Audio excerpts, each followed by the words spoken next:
بسم الله الرحمن الرحيم. والسماء والطارق وما أدراك ما الطارق النجم الثاقب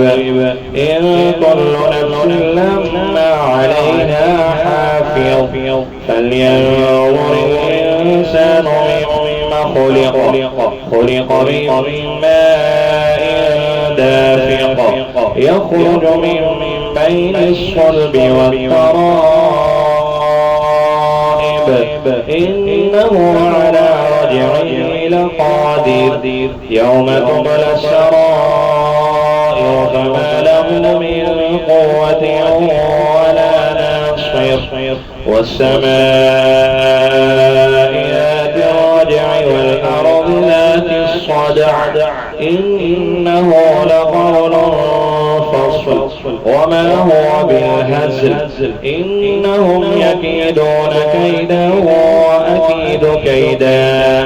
فمهل الكافرين